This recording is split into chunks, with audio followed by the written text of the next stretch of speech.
My name is Peter Joseph. I am currently the de facto founder of an organization called the Zeitgeist Movement, which is seeking to alter the current cultural climate, if you will, into something that could be considered actually sustainable for not just one nation or class, but all the world's people.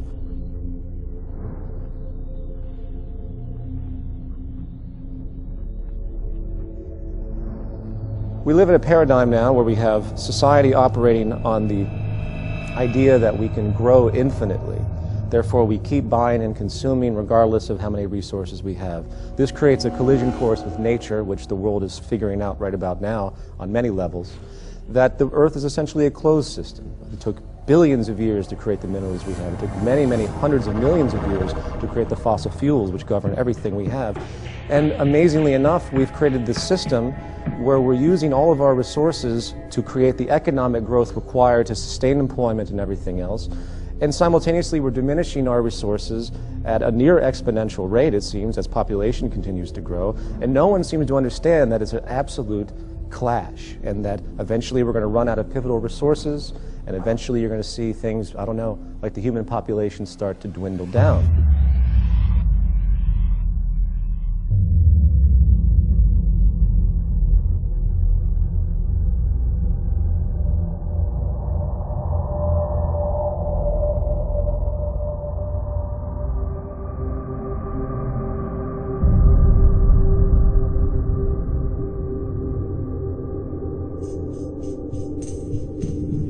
My name is Jock Fresco, and I'm going to present the concept of the Venus Project.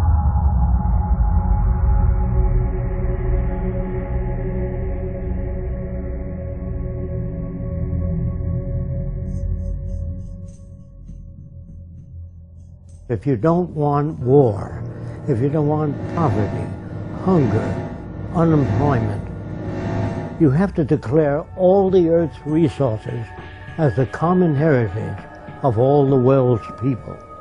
All the artificial boundaries have to be removed so that people can travel anywhere. It has to be a global society. There are many people that feel, well, let's develop each country. You can't do that, because if the Russians do experiments with nuclear materials and the Chinese, that air goes all over the world. So it's very hard to work independently. So I would say, if you want these things, you have to change the way your society operates.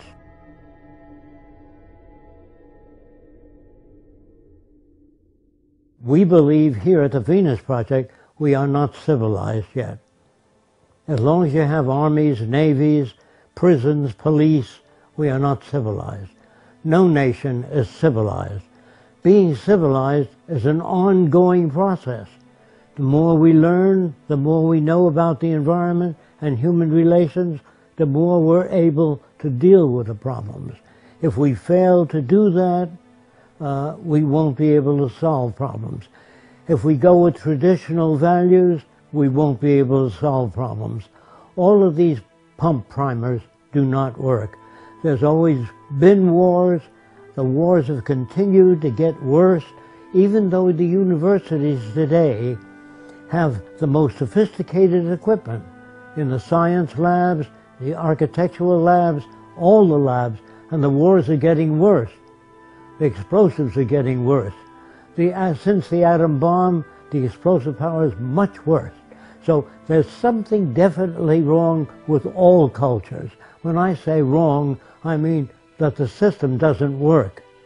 Now, to talk about a system that does work is a little foreign to our habits of thought, so I'm going to try to explain how we make decisions. Actually, we don't make decisions, we arrive at them.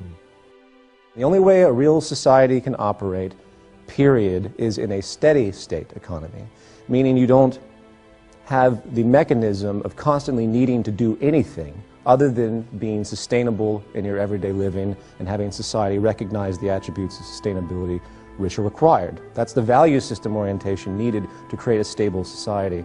As a brief extension of this, we live in a materialistic culture. We live in a culture that's predicated on inferiority and people thinking that they need more and more and more because of many reasons, because of someone else having more, status-oriented issues, so on and so forth. And that fuels into this mechanism of the growth economy, of getting more and more holidays, people give each other gifts. These are inventions for economics. As long as we use money and the bottom line is profit, then those who control the money are able to make the laws in their favor.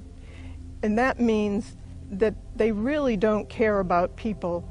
They care about wealth, property, and power when that is the main incentive. So when we use a monetary system, there is no justice within this system. There's no making this system equitable. What we need is an entirely new system that we call a resource-based economy.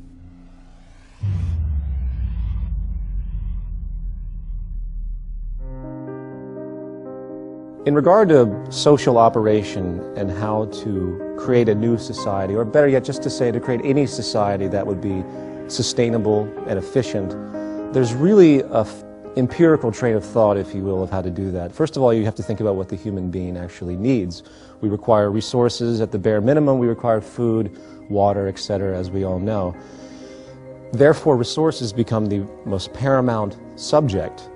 Resources, in fact, should be the foundation of any economic structure. So what do? If you consider that the Earth is a closed, finite system?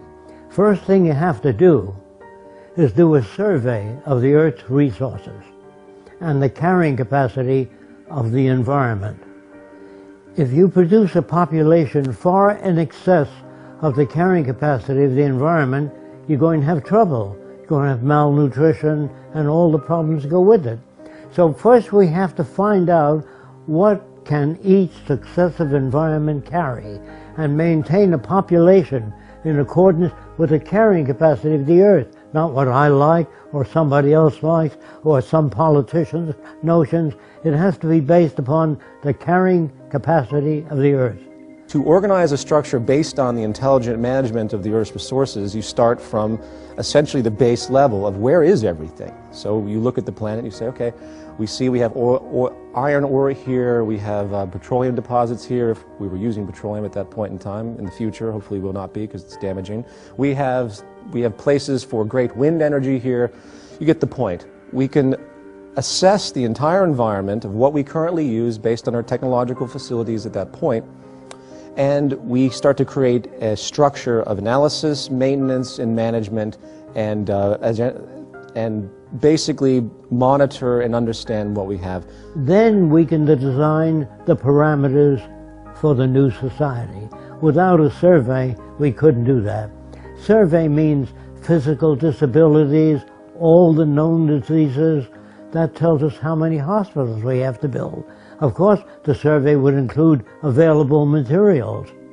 Otherwise, if you just sit down and turn out a hospital or turn out a social plan, not based on what you have, not based on what Fresco believes, only statistical evidence.